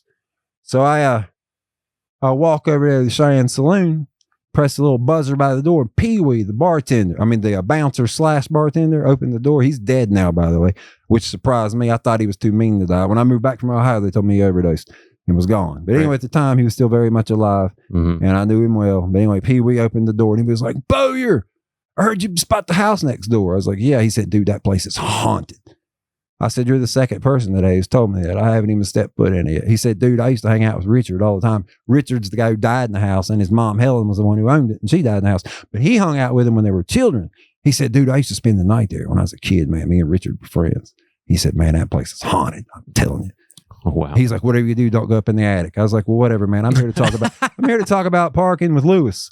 So I go back here in the back, and Lewis is like, Brian, come on back. He's like, I know your brother bought the restaurant. I know you bought the house. What do I got to do to make? I said, do you want me to start paying you money? Do you want me to put a fence up? I said, you ain't got to do nothing, man. I said, the only thing is, I said, I never run out of alcohol. But if I do on a Sunday, because sometimes I'll drink it all and they stop selling liquor. They don't sell liquor on Sundays in West Virginia. Nope. I said, I keep beer, but I usually have extra bottles of whiskey, but if for some weird reason I run out of whiskey, I want to come over here and just be able to take a bottle, and then I'll bring you that very same bottle from the liquor store the next day on a Monday. That's all. He said, that's all you ask? I said, yeah. He said, dude, I'll tell you what, you run out of liquor, you come over here, I'll just give you one. You won't have to pay me back, and you got a tab, unlimited for life. I was like, oh, yeah. And I very rarely used that because I always had money. Well, good for you. But it was nice to have. Yeah, it was a nice gesture. Because I never went anywhere. I just stay home and drink and write. Right. So the noise didn't bother me. I was up for hours after the bar would close at 3 a.m. So I loved living beside that nightclub. But anyway, so we get that out of the way. So then I walk back over to that house, unlock the door, and I walk in there for the first time. This is 2002. I'm 29. I've never been in the place. And I just stood there. I don't feel anything. I don't hear anything. And I start looking around. The carpet, beautiful. Furniture, beautiful. There's too many mirrors. That woman, Helen Ramsey, had mirrors everywhere. And it's a tiny little house, man. You can drive right by there now. It's still standing. My brother bought it when I left West Virginia. He was like, well, if you're leaving, I want the house So he said, I don't want anybody living that close to my restaurant. So he just wrote me a check for the exact amount that I'd pay for the house. So he has it now? Yeah. Okay. Nobody lives there. He just goes over there and mows the grass. That's it. And he told me if I ever want it back, he'll sell it right back to me for that exact amount. But so he's owned it since I sold it in 2013. Mm-hmm. So 12 years now. It's just been empty for 12 years. But I walked in there and, looked around. So I was already thinking, I'm going to get rid of all these mirrors, and I don't like this furniture. I'll have to get some new furniture. It was like granny looking furniture and stuff. But I didn't hear anything. It's got the plastic on it. Yeah, I didn't feel anything. But I remember my brother had said about the water hose burning him. And that's why I spoke aloud to the house. I said, hey, yo, my brother said you tried to burn him. That's cool. You mess with me, I'll burn this place to the ground and double my money. And then I walked out of there and got my car and drove back to the hotel and kept working on my vampire novel, Nocturnal Blood. So then I, the next day went back there and started moving my stuff into the place. And I never experienced anything for a while. Mm-hmm. It'd been, because I was waiting on it. I mean, I usually had music on and there was always people around. So, and I don't hear very good. Yeah. Like my dad started wearing hearing aids when he was 50. And at this point I was 29. I'm 52 now and I still don't wear hearing aids, but I don't hear all that great. But my hearing at 29 had already diminished to about what it still is. So it got bad and it kind of just stayed where it was. So, but I listened because people started telling me, right? And within the first couple of days, my friends would come over. They're like, man, I'm hearing like whispers in this place. And and I would though occasionally see like cabinet doors be wide open that I knew that I hadn't opened and just stuff like that. But nothing weird. But the first thing that ever happened to me is when Butch Webb and his wife Kim Webb, that I'd been locked up with Butch in Salem. So I knew him from the 80s. This is the first time I ever met Kim was that night. They showed up at my house and there was a coffee pot there. It was Helen Ramsey's coffee pot. I drink coffee now, but I didn't then. I was a 24/7 alcoholic. Mm-hmm. All I drank was liquor and beer. But there was a coffee pot that had been on that kitchen counter. I just left it there. It was a nice coffee pot. And we all started doing coke. And Butch was like, man, you got any baking soda? Because he wanted to cook up some crack. I was like, I have no idea, man. I said, I've been here about a week. I said, there's all kinds of stuff. It was furnished to the max. So he went and found some baking soda in one of the kitchen cabinets. So he started cooking up coke. So we sat there and smoking crack, man. And then the sun comes. And this was like hours later after the bar closed at 3 a.m. And it'd been a crowded night at the bar. So now it's like dawn, like 6 o'clock, then another hour. We're still sitting there smoking crack, 7 o'clock, maybe 8 o'clock in the morning. We're just sitting there talking. That coffee pot, the glass pot that was in the coffee maker, just shot across the room and hit the opposite kitchen wall and shattered. And Kim Webb was like, oh my God, seems like this place is so haunted. Because I'd not even told him anything about it. I was like, that's the first thing I've seen. And I was mad. I mean, I just got mad because I was like, I remembered what I told the ghosts. I said, man, I'll burn this place to the ground and double my money. I was furious and I didn't even drink coffee. Right. But I didn't let them know. I wanted to keep my cool. And I was just like, that's funny. And that's what I told him. I was like, I don't drink coffee anyway. But inside I was seething, man. But Kim's like, I'm going to clean this up. And she got some paper towels and started gathering all the stuff up. Butch was sitting there smoking it. And he was like, man, you sure you didn't do that? Because at the time I'd been doing some of that Chris Angel stuff and David Blaine stuff. I'd been practicing some of the mind freak magic. Oh, wow. Stuff. You can do magic? Not as well as I could, but yeah, I was practicing it back then. I could still do some. Wow. But I didn't do that. Yeah. But yeah. Plus I knew a real magician who was way better than I would ever be. I met him a little later. I hadn't met him at this point yet. And he's dead too now. But he was a lot younger than me. He was murdered. Oh, wow. Yeah. His name was Don Collins. You may have heard of him. Rest in peace. Yeah, but I think he was better than Chris Angel. But anyway, so Butch was like, you sure you didn't do that? Because I was doing a lot of card tricks. Just little minor stuff. Tricks, not real magic. This would have been real magic. But I didn't. But I was like, nah, dude, that wasn't me. But, after they left, I was just like so mad that they broke something. But that was my first. Wow. But they were just showing off, I think, because that's what they would do. When new people would come around, they would always show because they just kind of knew, I guess, where I just talked to them right off the bat. They were like, well, we ain't got to show him anything. Obviously, this guy has experience with haunted houses. But all my friends, when they would come over their first time, the ghost would make sure to show them something. Mm-hmm. So that's why everybody started talking about it, man. I'd go to the bar next door and there was a DJ named Brian Resner. You know him? I know the name. Yeah, Brian Resner. Yeah. He was like, man, I want to contact this ghost, because he'd been over my house, because the after party would wind up at my house a lot, where it was right next door. So at 3:00 the bar would close, and I'd be drunk, and I'd invite all these younger people over, because at this point I'm 29, 30, 31, but when I first bought it I was 29, and the people who hung out there were like 19, 20, 21, so there'd be like me and a bunch of younger people. Brian Resner was a lot younger than me at the time, that DJ. I'm old. I was old then. But they all, just anybody who walked in there started knowing it was haunted within just a few minutes. And he was like begging me to like have a TV show come in. He wanted to contact this ghost hunting show. I was like, nah, man, I don't want anybody at the house. Heck yeah. So you lived there about 10 years? 11. I bought it in 2002, and I sold it to my brother in 2013. Gotcha. Yeah. Okay. When I was 40. So I lived there from age 29 to age 40. So is that the main time that something would happen, would be when you have a new guest and they just got to kind of show their dominance? Like, but the craziest thing, well, I mean, there was a lot of crazy things, but the one that I told you, the coffee pot made me mad. Okay. One night, it was me and my son and my friend Jamie, and he's dead too now. He was murdered with the night the magician got murdered. They both got murdered together. Goodness gracious. But this was before he got murdered. Was that around here? Yeah. It's still an unsolved murder. Oh. Jamie and the magician. I got their obit clips right on my phone. You'll have to send that to me. Okay. We do stories on those cases. I will. I'll do that one later. Yeah, man. I'll definitely. And it's also, I wrote my whole idea of what happened in my autobiography, because they come up with some bullcrap story. I think I know what happened. What I believe happened is in this book, by the way, Writing and Rising from Addiction. I'll definitely look into that. But they basically lived with me, but they were a lot younger than me. I was 29 when I bought the house. So Jamie was 22. And then when he died, he was 24. I knew Jamie for 2 years. So, but this was, I think this was 2003, what I'm about to tell you. So this would have been the year before he died. So that would have put me right at 30 and my son at 10. That's when I graduated high school. Yeah. So my son was over for the weekend, which was all the time. My son always come and stay with me on the weekends. And Jamie was there as always, just hanging out. So we're all in the kitchen. And I had a library off the kitchen. I told you I'd read everything on my phone now, but this was before I switched to ebooks. So I still had everybody that came to my house called it the Library of the Damned, because I had all kinds of books back then, physical books. I left them when I sold the house to my brother. And I told my brother, I was like, because he was like, I'm going to buy this house. I said, well, dude, it's nothing but books. He's like, that's okay. Monique will have a book sale. That's what his wife did. They put an advertisement out, $5, all the books you can get. And they would have the people who responded come to Mickey's Pizza, and they just hand them a trash bag. So they go to the house next door. Oh, that'd be a good find. And so they got the Library of the Damned went that way after I left for Ohio in 2013. So was you sad about that though, or was you like, by that time I'd already switched to ebooks. Okay, yeah. So there was a part of me that wanted to take a few, but I just left them all. I was like, forget it. Yeah. So I switched to ebooks only in 2011. So very environmental friendly. Yeah. Plus you can read in the dark, right? Adjustable font. Sure. Instantly you're at the bookstore.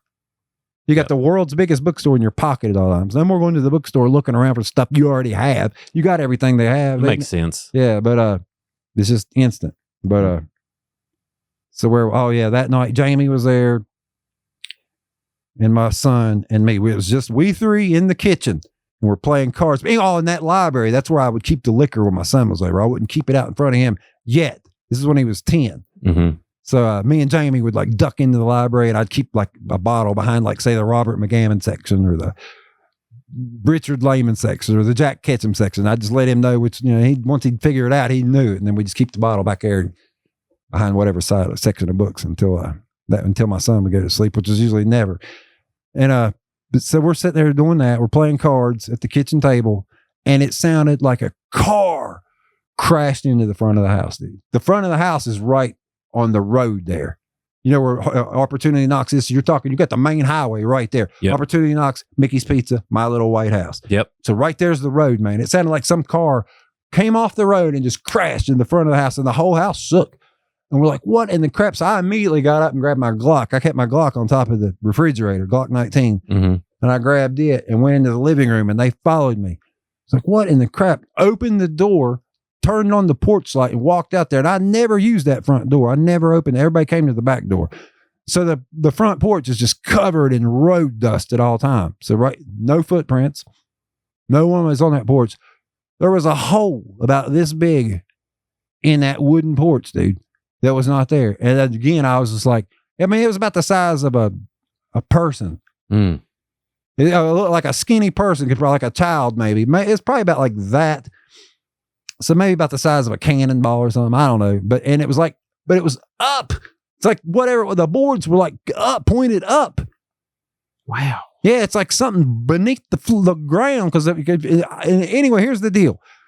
I looked at my son and I looked at Jamie, and they're like, what in the world did that? Because Jamie's the one that pointed it out. He's like, man, those boards are pointed up, dude. And I was like, yeah, I know. And I like got down and I put my hand through it and touched the ground beneath it. And they watched me, Jamie and the magician. Now, Jamie's dead now, but my son's still alive. You can ask him all about it. And I pulled my arm out, and right then I was filled with that same fury, only worse, like that time they broke that coffee pot. Because I was like, man, and I told Jamie and my son right there on the porch, I said, I told these ghosts once, because they knew the house was haunted. They were used to it by this point. It was just common knowledge. But anyway, I told them, I was like, man, I told these ghosts when I first came here that I would burn this place to the ground and double my money. I said, it might be time to strike a match. Yeah. And I went back inside, and Jamie and Derek, my son, followed me in. Anyway, I don't remember much of the rest of the night. I just kept drinking and passed out. When I woke up, I staggered into the living room. They're both awake. My son's on the couch playing a video game, and Jamie's over on a chair doing something. And I look at them, and they're both just looking at me like shaking their heads. And I was like, what? And they're like, you ain't even gonna believe it. And I was like, what? They said, go look at that hole. And I opened the door and looking out on the porch, no hole. Wow. I mean, not even like someone had repaired it, like it was never there. These were like old warped boards, dude. Yeah. Just like they were. Wow. It's like it organically healed itself. Like something busted out and then it went back to normal. It makes no sense, dude. Wow. But we all three saw it. And I was just like, and then my son was the one that said it. He was like, I guess they were afraid you were going to burn this place to the ground. And I said, well, the thing is, I wasn't joking, because I mean, I would have doubled my money. The insurance money was worth twice what I paid for that place.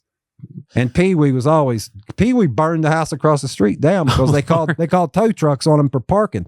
So he burned their house to the ground. And he told me, he was like, if you ever want to burn this place, man, I know how to do it and get away. He was dead serious. The guy that I thought was too mean to die. Right. Yeah. He was dead. He would always tell me, because he knew the place. He knew the place was haunted years before I bought it. Well, you had such a good run since Juvie. Thankfully, you decided not to do insurance fraud. I did not. Yeah. Good decision. The house is still there. Yeah, I know I think I know exactly which one you're talking about. Ain't it right across the road from the gas station there? Or there is no gas station. I'm trying to think. It's right above Crab Orchard, right? No, it's Harper Road on the other end, way down toward, you're headed toward Lake Stevens. Okay, I'm on the wrong side. There, I was thinking on the of a west place side. On the west side, you're thinking east. Oh yeah, I was thinking over toward Crab Orchard, where exit 40. Or not exit 44, where you get off. Exit 44 is Harper Road. Well, yeah, it's not that. What exit 42 is what I was thinking about. Yeah, okay. I'm gonna have to go and travel and see this place, because I know I've passed by it 100 times. Yeah, it's just a tiny little white house. Looks completely innocuous. Like I said, I was in and out of that bar all throughout the 80s and never even noticed that house. That's how small it is. Right, and it's right beside it. That's where the owner lived. Helen Ramsey lived in the house. She also owned the bar. Did they mysteriously die, or was it like an old age type thing? Well, the son, Richard Ramsey, was about 2 years older than me growing up. Mm-hmm. I knew him all my life. So he died pretty early. He was in his 20s and he got brain cancer. Oh, man. And died in the house. So that's normal, I guess. And then not long after that, his mom got lung cancer. She's a lifetime smoker, though. But it's just kind of weird. And then they say that they found her dead in the house. They both died in the house. And then I told you about my two friends being murdered, Jamie and the magician. Now, here's a weird story that has nothing to do with being haunted. Sure. I had another friend named Steve Horton, and he was 4 years younger than me. This was in 2004. This was 6 months to the day before Jamie and the magician were murdered. I write all about this in my autobiography. Well, anyway, I had a friend named Steve Horton, and we all called him the comedian. That was just his nickname, because he was absolutely hilarious, and he didn't even try to be. That's just how he was. And he was a miserable dude, but he was funny. And he was an alcoholic, man, bad. But he was 4 years younger than me. And I didn't meet him until late in life. I was like 23 when I met him, and he was 19. So I ended up knowing him for 8 years. So I knew him from ages when he was 19 up to when he died at 27, when I was 23 up to when he died when I was 31 on my couch in that house. So he had wanted to stop drinking for years, like all of us. We'd always battled. And he told me, he's like, I'm going to take that drug, Antabuse. That's that drug that makes you violently sick if you drink. Oh, okay, yeah. So he started taking Antabuse, and he didn't drink for like 6 months. Well, then he called me out of the blue one day. I hadn't heard from him in a while. And he's like, hey, what's up, man? I'm thinking about getting drunk. I was like, aren't you still on that Antabuse? He's like, yeah, but I'm going to stop it today. And I was like, well, man, you're supposed to wait until it gets out of your system. He's like, oh, no, I'll be fine. But I didn't think anything of it. And this was on a Sunday. And so I had my son over. And also, you can't buy liquor on a Sunday. So Can you after 1 p.m., ain't it? Or is it all day Sunday? It's all day Sundays. Or it was back then. Okay, I think it's after 1 p.m. now, but I'm not sure about that. But yeah, there's definite rules. I don't know. Back then, you couldn't buy liquor at all on Sundays. So, but I know Virginia's like that too. So I'd say that they were at some point for sure like that. Well, but I wasn't even drinking that day because I had my son with me. Mm-hmm. So, but then evening rolled around. It was time for me to take Derek home. We're walking out to my car. It's still daylight because Derek had been there Friday night, then all day Saturday, then Saturday night, and then all day Sunday. Then his mom wanted him home that evening. So I was taking him home that Sunday evening. This truck I'd never seen before rolled in behind my brother's restaurant because we shared the same parking lot there. And he rolled in behind the restaurant where I parked. And it's Steve Horton. And he hops out and he's got his own beer. He's like, what's up, Bowyer? And then he looks at Derek and he's like, oh my God, you look more and more like your dad every time I see you, Derek. And Derek's like, what's up, Steve? Because Derek loved Steve. And Steve was like, what's up? I was like, I'm getting ready to drive Derek to his mom's house in Stanford. Do you want to ride? He's like, man, I really need to use your phone because he was always on the phone with girls. And I didn't have a cell phone at this point. I didn't get my first cell phone until I was like ancient, like 36 in 2009. Once they became smartphones, that's when I found out the first iPhone. Yep, that was 2009. I was like, I gotta have one. Before that, I had no use for one. But anyway, so I was like, go on in. I went out and unlocked the doors, like go in there and use the phone. So he's in the house. I take Derek to Stanford. It's about a 20-minute drive there. And on the way back, I stop and pick up Jamie, my friend. And he gets in the car. I was like, man, Horton's at the house, man. He's drinking. He's like, oh my God, he's been taking that Antabuse because he knew him too. I was like, he said he's off of it. He's like, okay. So we go back to the house and we drink all night long, man. And beer. And then Jamie passed out in the spare bedroom. And then like at 8 o'clock, the liquor store opened Monday morning. And it's blazing sunlight by now. And I just been waiting on CJ's to open. And soon the liquor store opened. Horton's on the phone with some other chick. And he's got his shirt off at this point, and he's like beet red. He's 27, and I'm 31. And I was like, hey, man, I'm going to ride to the liquor store. And he's like, and he just keeps right on talking to that girl. So I hop in my car, and I drive up to CJ's, and I get 2 plastic pints of George Dickel because I was afraid that I would drop a glass bottle. That's how drunk I was. So I got 2 plastic pints of George Dickel. Go back to the house. I give him one, and then I crack open the other one. And then I don't remember much after that. I mean, I've been drinking all night, then switched to liquor at 8 in the morning. So anyway, I wake up the next day around 1 p.m. and I come out of the master bedroom and I'm headed into the kitchen to get something to drink because, of course, I'm dying of thirst. Story of your life. When you're an alcoholic, you wake up thirsty, where alcohol just dehydrates you real bad. Sure. And I look on the floor. It looks like a little trail of Cocoa Puffs. That's what it looked like. And it goes like to the, like about halfway to the door. And then it just stopped. So I was like, what in the crap is that? It looked like literally like Cocoa Puffs, but I like stopped and picked one up. And it was a little piece of excrement. Jesus. Yeah. But it looked like rabbit shit almost. Man. I was like, what is this, man? So I washed my hands and I get something to drink. I washed my hands right there at the kitchen sink because I had dish detergent right there. Get something to drink, and then I walk into the living room, and there's Horton on the sofa. Oh no! And I touched him. Oh no! Cold. Was he dead? Yeah, he was dead. No, he didn't. And he'd been wearing baggy, cut-off camo shorts. So I was thinking that's him that did that excreting in the kitchen, maybe.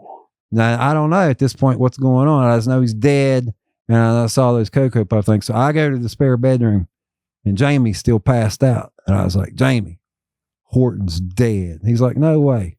I said, he's in there on the sofa, man. See for yourself. Jesus. And he got up and he walked in the living room and he like touched him. He was like, I bet it was that ant abuse. And I was like, I bet it was too. I was like, will you call 911? And tell him, because Horton was my best friend at the time, man. I was like, will you call 911 and tell him to come and get him? I said, I'm going to go get some more whiskey. There was still a little bit of whiskey in the bottle that Horton had been drinking. I picked it up and I finished it off and I set it back down. And he said, this is 2807, because he had ordered food a lot at that house. He's like, this is 2807 Harper Road. I was like, yeah. So he got on the phone, called 911, and I drove up to CJ's. As soon as I got in my car, there was a Slayer CD playing, and I didn't feel like hearing Slayer, so I hit eject. And as soon as I hit eject, the DJ, 103 CR, said, this is a brand new one from Usher called Let It Burn. That was 2004. Usher, Let It Burn was brand new on the radio. The first time I ever heard it was right then, and I started crying, man, because I was like listening to that song Let It Burn all the way up to Harper Road CJ's, and I got a fifth of George Dickel. And then anyway, when I got back to my house, because that's only like 2 minutes away, when I got back to my house, the cops and the ambulance were not there yet. It was still just Jamie and Horton's corpse. Jesus. And he's like, I called him. They're going to come and get him. And I said, it looks like you're my best friend now. He said, don't say that. No, before that, though, he was like, man, I'm real sorry, man. I know he was your best friend. I said, that's okay. It looks like you're my best friend now. He said, don't say that, man. You'll jinx me. That was May 4th, 2004. 6 months later, to the day, November 4th, Jamie and the magician were murdered. No way. Jamie was 23. I was 31. My goodness, dude. Yeah. And that's a long story too. That's one of the craziest stories I've ever heard. I've got the whole book. I got a whole book of crazy stories. It's called my autobiography, Rising from Addiction. I tell you what, Brian, you're one of the best storytellers I've ever talked to. So I'm looking forward to diving into your books, but I do have to ask you, what is your theory on all this? Like, what happens? Where did Steve go? What happens? I don't know, but somewhere. I do not believe we all just end. Well, I mean, the first rule of thermodynamics is that energy cannot be created or destroyed, only converted between forms. Mm-hmm. And throughout our lives, our bodies gain energy and lose it. And when we die, all the little parts of us that make us whole continue on. They're just recycled, repurposed, and find new homes. And I believe that's what ghosts are. Just energy, unbound, untethered, like all the energy that made us who we are, set free into the universe again, maybe looking for a new home. Now, I don't believe everybody who dies becomes a ghost, and I don't believe everybody who dies goes to heaven or goes to hell. I don't know where the vast majority of souls go, but I believe in souls, and I do believe they go somewhere. That's all I know. And I believe they go many places. I believe it's there. You know how there's trillions upon trillions of galaxies in our observable universe, much less stars. Well, there could be even way more destinations than that for souls. Who knows, man? I mean, I just do believe. Actually, I know that some energy and some souls continue on after death, from what I've seen.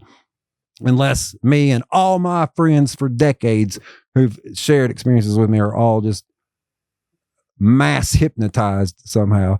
But I don't buy that. Well, like infinity, I can think about that for hours. Yeah. Just stuff like that of how big the universe is. It's limitless. And how much that we still don't know. And never will. Yeah, what's it called? It's just dark matter, I think is what they call it makes up the majority of the universe. And we don't even know what it is. Yeah. Bananas, man. How does it... Because obviously you were deep with addiction. Your friend just died on the couch and you said, well, let me go get a bottle of whiskey. I had to, man, or I had to start having... You can die from alcohol withdrawal. Sure, that's what I'm saying. Like, how are you doing now? Like, how do you walk out of that? Dude, I've been in and out of so many rehabs all across America. It's It's crazy. I could write whole books just on my rehab experiences. I could write rehab memoirs for the rest of my life. Yeah. I may write one day. I just haven't had time. I've been too busy writing fiction. But finally, after many years of struggling and drinking 24/7, I finally got it to where I just drink coffee all day and I just drink enough whiskey at night to get through. So I haven't completely stopped, but compared to how I used to be, I'm basically cured because I'm functioning at a high level. I go to the doctor once a year for a checkup. Everything's perfect, miraculously. Their words, their words, miraculously. They're like, Is it like a pain? Like, do you know? I'm assuming you drink, like, you probably don't even get drunk when you do that in the evening. It's mainly like a maintenance thing. Is that kind of what's like? I think I wouldn't even need it now. I just do it. Right. Like a habit. Yeah. It's just, Kinda. I just enjoy it. Yeah. I got to where I didn't need it. That took a long time. And then once I got to that point, I was like, well, let me just see if I can just drink like a normal person now. If I only drink at night in moderation, I'll see if I can do it. If it gets out of control, then I'll just go back to rehab. And I've been doing that since 2017. Right. So I've been doing it good for 8 years. Okay.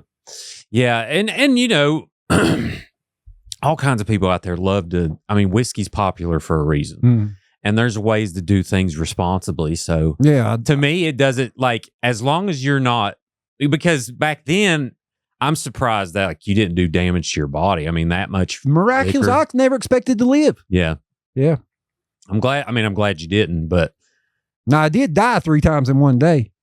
Oh, really? Overdose. Yeah, that was in 2012. Okay. Have you been Narcaned or? That's how I guess. Is that how you came back? Yeah. Okay. I was in the back seat of a car and the guy right beside me happened to know CPR. I was told all this later. Right. Course, I was dead. But it was in the middle of it was a morning time. It was on a drug deal. Now, I'd been at my house and then by myself smoking crack and doing oxys all night because the nurse who was living at my house was a drug addict. And she would go work 3 12-hour shifts a week and then she'd be off 4 days a week. So we just party those whole 4 days. But then when she would go to work her 3 shifts, she had her own place in Maple Fork, but she worked at Raleigh General Hospital. So she loved the convenience of crashing at my place because it was just like a 5-minute drive up to the hospital. Mm-hmm. And so before she would take off on her 12-hour shifts, she would leave me enough alcohol and drugs to make sure I wouldn't have to go out and get in trouble, like drive my car up to the liquor store or something. And plus I was letting her stay there rent free. So she would leave me crack and oxys and alcohol and all that. So I woke up one morning, as always, I'd been smoking crack and doing oxys all night, passed out for a couple hours, woke up, started doing that again, plus drinking. Not always. I was always drinking. And then Jeff Edwards, whose sister saw the ghost train with me, Amy Edwards, the one who went to the house with us that night, the sparrow landed on her hand. Right. He showed up with some chick that I had never seen before and with Mike Justice. And they had their own alcohol. And then anyway, Jeff pulled out a pill, and I'd been smoking crack, doing Xanax, smoking weed, doing Oxycontin and drinking by myself. Then they all showed up and Jeff pulled out a pill bottle and started shaking it. And I was like, what's that? He said, Lyrica. I had never heard of it. I said, what's Lyrica? I've never heard of that. He said 2 words, good stuff. I was like, yeah, let me get some of that. And Mike Justice was like, Bowyer, you don't want to do any of that Lyrica, man, on top of all that. I was like, I'll be fine. I took some Lyrica. And anyway, they got on the phone. They had to do a drug deal with somebody named Bromans. And I was like, I used to date his sister, Jeannie, back in the day in junior high. Mm-hmm. And I knew, and we were like friends, and I hadn't seen him in years, man. I'm talking at this point, I was almost 40. I was 6 months shy of 40. I almost didn't make it to 40. I was 39 and a half because this was October of 2012. And then I turned 40 in April of 2013. But anyway, I wanted to see because they said, you want to go on this drug deal with us? We got to meet him at a gas station in MacArthur where you were just talking about. Mm. And I was like, at first I was like, no, but when I heard his name, I was like, yeah, I'll ride because I want to see. Had I just stayed home, we wouldn't be having this conversation. So we get in the car and we drive. Well, I'm in the back with Mike Justice. Jeff Edwards drives, and that girl he was with on the passenger side. I remember it being sunlight, and I vaguely remember getting at the gas station. I do not remember seeing Brian Simmons, although he told me later at the hospital that he had a whole conversation with me. I don't remember any of that. But Jeff Edwards, Mike Justice, who was beside me, he's the one who went mouth to mouth and chest compressions. He's the one who noticed I wasn't breathing and turning blue, and he happened to know CPR. So he went mouth to mouth with chest compressions. That was the first time I died. And they said an ambulance pulled in to get gas. And that when the paramedics got out, they jumped out of the car. It was like, yo, we got a dude OD. And so they got me in the ambulance and I died a second time. And they got me to the hospital. And then I died a third time, which Mike Justice didn't know. He went to the hospital. They followed the ambulance, but he didn't know they resuscitated me a third time. So he tagged me on Facebook from Raleigh General Hospital in a long, rambling, drunken, improperly spelled, terrible grammar post telling 5,000 Facebook friends that I was dead. Oh, no. And see, I come to in the hospital room and I look up and there's like doctors in scrubs and nurses in scrubs. And I ain't got a shirt on. I got those sticky pads at the ends of the electrodes attached to the heart monitor all over me. And I'm like, where's my hoodie? And I was like, never mind. I see it. And I start ripping those things. And I felt great. And they're like, what are you doing? I grabbed my hoodie. And I grabbed my shirt first, put my shirt on, and I grabbed my hoodie. And it was wintertime outside. I was like, I'm out of here. It was like October. So it was real cold outside. And there was snow falling, actually, when I walked outside on the parking lot. It was late October. And they were like, you can't leave. I was like, I'm out of here. They said, well, you at least got a sign here stating that you're leaving. AMA? I was like, what in the world is AMA? They're like, against medical advice. I was like, give it here. So they handed me the clipboard and I just scribbled my name, handed it back, and I walked outside. My phone was going crazy, man, where he had tagged me and told all these people that I was dead. Anyway, I called Justice. I was like, where are you at? He's like, oh my God, you're alive. He was like, I thought you were dead. He's like, we're in the Rite Aid right across the street getting liquor. I was like, stay there. I'll be right over there. So I crossed Harper Road and walked into the Rite Aid, and they're in the liquor aisle. The Rite Aid's not there anymore. Mm-hmm. There used to be a Rite Aid there that sold liquor. This was 2012. And they're in the liquor aisle, and I go in there and I grabbed some more liquor myself, and we all go back to my house and just keep right on doing coke and goodness gracious. But anyway, an ex-girlfriend, she's a recovering heroin addict, had left my house about a year before then because it was too crazy for her at my house. She was always trying to stay off drugs, but it was impossible in my house because drugs were in and out of my house. And so she finally just left, but we still remain in touch on Facebook here and there, hi, how you doing every once in a while type way. But anyway, she saw that post and then she reached out to me. She's like, Brian, she found out I was still alive. She's like, you got to get out of that house, man. Why don't you just come and stay with me in Marion, Ohio? And I was like, where is Marion, Ohio? And she's like, it's about an hour away from Columbus. And then I was like, well, I'll think about it. Standing on a burning building and someone hands you a ladder from a helicopter. Get on, I'll think about it. But I did think about it, but I didn't. I ended up going out to Los Angeles. That's when I told my brother, I was like, I'm going to be gone for 6 months. Mm-hmm. And I went out to LA, but I got off all the drugs because I didn't know anybody in LA. I mainly just stayed in a by the week motel near Vine Street, man. And I'd go down to the beach at night and stuff. But mainly I just stayed in my hotel or motels. I'd bounce around from different motels actually, but I was only out there like 6 months. And so then I was fine. I was drug free, but I was still drinking like a fish 24/7. And then I came back to West Virginia and immediately started taking drugs again. It was just, they were around, and I get drunk and then all my judgment goes. And then I'm like, sure, let's do drugs. Well, yeah, just like pattern behavior. Yeah, like so that's who you're around. So then I contacted that ex-girlfriend. I was like, you remember about 6 months ago, you told me to come to Marion, Ohio? I was like, well, is that still cool? She's like, yeah. She's like, I'm living with my parents, but I don't have any money, but I know you got money. Well, so if you just send me some money, I'll get us a place. That's what I did. I sent her some money and she got an apartment. And then that's when my brother was like, well, if you're leaving, I want the house because I don't want anyone living right beside my restaurant. If you ever want it back, I'll sell it right back to you for the exact amount that you paid for it. I was like, cool. So he wrote me a check. And I just put it on top of the money I already had in savings. And then I moved out to Ohio and I've been drug free since. Heck yeah, man. So that was 2013. I haven't even smoked weed. Good for you. Since I left West Virginia that time. Good for you.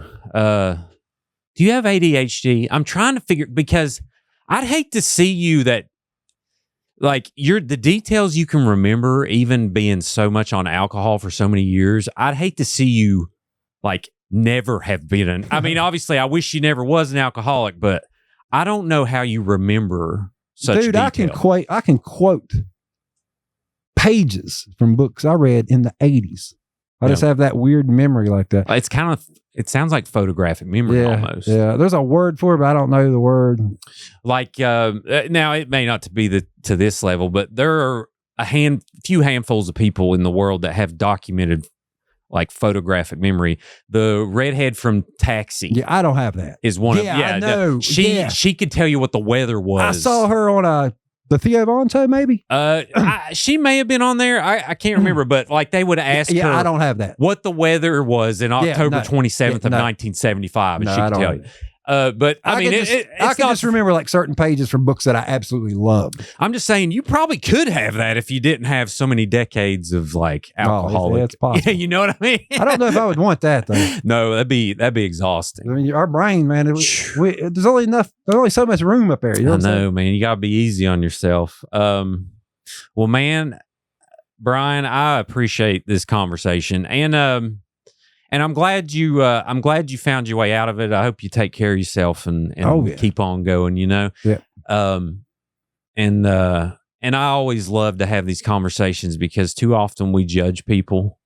And if someone was to just, you know, write off Brian in juvenile hall and not give him books, what could have happened? You know what I'm saying? Like, I love that, I love you've made something positive. Even though you've been through some crazy stuff, you've made a lot of positivity out of it. Oh, yeah. Now it's just fun. Yeah. Every day I just wake up. How's your kid doing? He's great, man. He's 32 now. Oh, wow. So he's not a kid. No. Yeah. Yeah. That's I was 20 when he was born. Yeah. That's awesome. I'm a grandfather now. He has his own son. Oh, wow. Yeah. Well, congratulations. How old's the grandkid? He is my grandkid, his son, 4. Yeah, he's 4 now. Wow.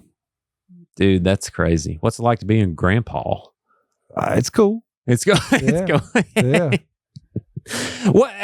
One thing I did want to ask you, what instrument did you play? What band was you in? Guitar. I've been in several bands. Angel Casket, Drain, Warmonger. There were a few bands, man, but we were metal. How long did you play for? I still play. Oh, you still play? Okay. Yeah. I got all kinds of videos on my YouTube channel where I fire up the camera at night drunk. I'll have to check it out. So I was in a band. Did you ever play a place called the Rocket Club in Bluefield? It was just like this little random trailer on the back. Okay, that's the only place we ever played. That sounds cool though. It was fun. It was What'd you play? I played bass for a long time. Nice. Yeah. I can play some bass. I play with a pick though. I don't play with my fingers. Yeah, I could do both. But yeah, that was my instrument. But ever since I picked up a camera about 15 years ago, and I never picked up the bass again. Yeah. But yeah, I really loved it. Had a lot of good times. Well, thank you, Brian. What are we plugging before you leave? We got all these books on Amazon that you can look up. Brian Bowyer. My latest is called Beneath the Smog. And then the autobiography is called Writing and Rising from Addiction. That's the one that talks about all the real life stuff. But and it's about 2 inches thick for those listening to the audio version. Yeah, but you can also get the ebook, read it on your phone for like $2. A lot cheaper. But yeah, the latest is called Beneath the Smog. And then Fictional Haunted House, Autumn Gothic. I think that may be one I'll dive into. Serial killer horror novel set in Los Angeles called Flesh Rehearsal. And then this one is set right here. Old Too Soon. It's a coming of age novel about a girl named Cadence with a very colorful life. Let's put it that way. I have to check it out. Yep. That's awesome. Do you watch television or is that not the thing? Man, I'm kind of. Let me tell you, the last thing I watched on television. What? Kobe Bryant's final basketball game in 2016. Wow, that was the last thing you watched? Yeah. I used to watch Kobe. Kobe gave me 20 years of unexpected TV watching. I was expecting to never watch TV again when Michael Jordan retired. And then along came this kid 5 years younger than me from Pennsylvania that I'd never heard of, wearing a number 8 in a Lakers uniform. And I was like, oh my God, there he is. Yeah. Because everybody came through the NBA. There's the next Jordan. There's the next Jordan. I was like, no, I could tell within 2 seconds. That guy ain't Jordan. 2 seconds of seeing Kobe. I was like, so you a big basketball fan? Big time. Yeah. I'm a former traveling all-star when I was a child before I got into drugs and stuff. Oh, dude. So a big part of my life, I'm not a big NBA fan now, but I'm not either. The Bulls in the 90s. Jordan, Pippen, Rodman, Phil Jackson coaching. There will be no time like that time. Oh my God. The Last John Dance. Paxson, yeah. They have a series called The Last Dance on Netflix. I know, I saw it. Oh, but man, I didn't I've need watched to. it like I knew 12. all that. But yeah, it was good. It was well done. So good. So good. How old are you? I'm 40. So did you see any of the Bulls play back in the 90s? I was 90s baby. Oh, like yeah. I was 10, 11, 12 So I was in when my all that. 20s. Yeah. But I remember I remember vividly. I was probably Oh yeah, I'm sure you do. I was probably 8 years old when they went on strike and Jordan was playing baseball at the time. Yeah, that would have been 90. And then he came back. It was like 93, Yeah, 94. yeah. And then he came back and they had their second run. Yeah, 96, 97, 98. Yeah. He won it 91, 92, 93, retired 94, came back in 95, and the Orlando Magic beat him in the playoffs, Eastern Conference Finals. But Jordan was out of shape. He was like, that's okay. Let me train for an offseason. And he only came back and went 72-10 and won the first of the next three, his second three-peat. There's never going to be another time like that because now, now he'd have been paid $100 million a year. I don't even know how much he would have been paid. Like he got paid, I think, $3 million a year when he came back playing baseball, and that's a lot of money, obviously, to us. But that's not for Jordan. No. What he brought in for people, but like it just seemed like people cared more. I don't know if that makes sense. It was different, man. Yeah, you could just look at the level of intensity with which they play. That's why I stopped watching it. Kobe was the last of that kind. And I thought there was no more of that kind. And then I saw Kobe and I was like, oh man, there he is. But because I was so wanting to be a LeBron James fan because I'd heard about how great he was. And I watched one of his high school games and I was impressed. And of course I loved his size and speed and athleticism and all that. So I was like, maybe I'll have a new guy to watch. And then as soon as I watched him play for just any length of time in the pros, I was like, he's not that. Yeah, obviously he's good, but he's not. He bounces around to so many different teams. It just you don't feel like like they just care about themselves instead of the overall. He didn't have that. He would like rather die than lose mentality. Yeah. It's not there.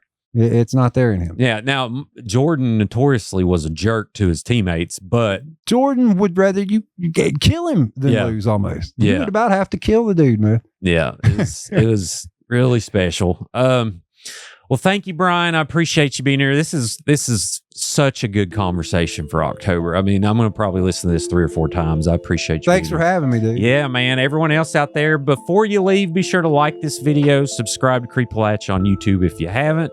Be sure to leave a review on Apple or Spotify if you haven't. And we are on Facebook, TikTok, Instagram, and buy a shirt on creepalachia.shop. Other than that, always remember, above all else, long live Appalachia. Bye.